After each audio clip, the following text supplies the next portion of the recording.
అలాగే వేరుశనగ నూనె చాలా మంచిది. మీకు చెప్పాను కదా, ఆ వేరుశనగ పైన ఉన్న పొట్టులో, గులాబీ రంగు పొట్టులో రెస్వెరాట్రాల్ అనే ఒక కెమికల్ ఉంది. అది anti inflammatory, anti bacterial, anti viral, anti ageing, అంత అద్భుతమైన పదార్థం. ఈ రెడ్ వైన్లో అదే పదార్థం ఉండేది. రెడ్ వైన్లో 1 గ్రాము 100 mlలో ఉంటే 100 గ్రాముల్లో 8 మిల్లీగ్రాములు ఉంది ఇందులో. అంటే వేరుశనగ పప్పు తినండి అని డాక్టర్లు చెప్పరు, రెడ్ వైన్ తాగండి అని చెప్పి ఆ కంపెనీ వాళ్ళు మీకు చేస్తారు. అంటే ఇదే మోసం. అంటే మనకు చవకగా మన దేశంలో దొరికే పదార్థాల్లోనూ అద్భుతమైన ఆరోగ్య స్థితి కలుగజేసే పదార్థాలు ఉన్నాయని ఈ సైంటిస్టులు, ఈ డాక్టర్లు చెప్పటం లేదు. అన్ని కంపెనీలు, బహురాష్ట్రీయ కంపెనీలు ఏదైతే అమ్ముతుందో అదే మంచిది అని చెప్పడం మొదలుపెడతారు. ఇది మోసం, జరుగుతున్న మోసం ఇది. అర్థమవుతుందా? సో నూనె, మీరు నిజంగా నూనె కావాలి అంటే, మీ పార్కిన్సన్స్ బాగా కావాలంటే ఈ పారాచూట్ కోకోనట్ ఆయిల్ తెచ్చి తాగితే బాగా కాదు. ఎండు కొబ్బరి తీసుకెళ్ళి గానుగలో రుబ్బి వచ్చిన నూనెను మీరు రోజుకు 1 చెంచా తాగితే 60 రోజుల నుంచి 80 రోజుల్లో మీకు ఈ పార్కిన్సన్స్, ఆల్జైమర్స్ తక్కువ ముఖం పడుతుంది. అంటే నిజమైన నూనె, సహజమైన నూనెను మీరు అప్పుడప్పుడు వాడండి. చిన్నపిల్లలు ఇవి పర్వాలేదు, ఎక్కువగా తిన్నా ఏమీ కాదు. వాళ్ళు పెరిగే వయసు, కొవ్వు అంశం కావాలి, మెదడు పెరగాలి, కాలేయం పెరగాలి, అవన్నిటికీ కొవ్వు అంశం కావాలి.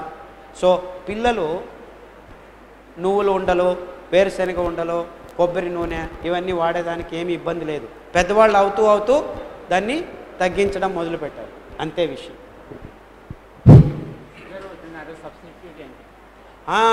చక్కెరకు పర్యాయం ఏమిటి అంటున్నాడు. చక్కెర తినొద్దు బాబు అంటే నాకు కానే కావాలి అంటున్నాడు.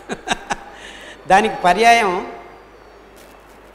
పూర్వం తాటి చెట్ల నుంచి బెల్లం చేసేవాడు, తాటి బెల్లం. తర్వాత ఇంకొక చెట్టు ఏమంటున్నారు దాన్ని,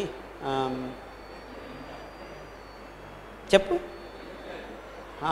చిన్నవి ఈత చెట్లు, కరెక్ట్, ఈత చెట్టు. ఈత బెల్లము అన్ని బెల్లాలకి శ్రేష్టం.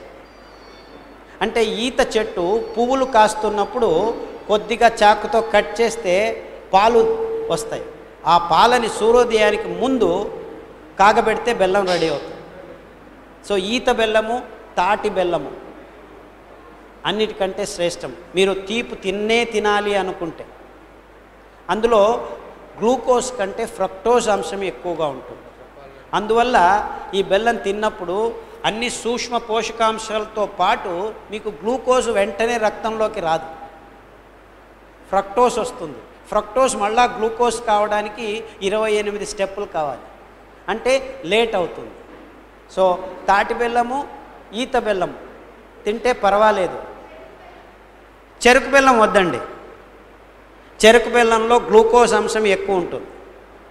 అంటే చెరుకు బెల్లము చక్కెర కంటే మంచిది, బట్ దాని స్థలం అంతే. చక్కెర కంటే మంచిదని చెరుకు బెల్లం ఎక్కువగా తినకండి, మళ్ళా మీకు మధుమేహ రోగం రానే వస్తుంది. అంతేకాకుండా ఇప్పటి పరిస్థితుల్లో బెల్లం తయారు చేసేదానికి చాలా కెమికల్స్ను వాడుతున్నారు, కాబట్టి జాగ్రత్తగా ఉండాలి. సో చెరుకు బెల్లము కంటే ఈత బెల్లము, తాటి బెల్లము 1000 రెట్లు మేలు.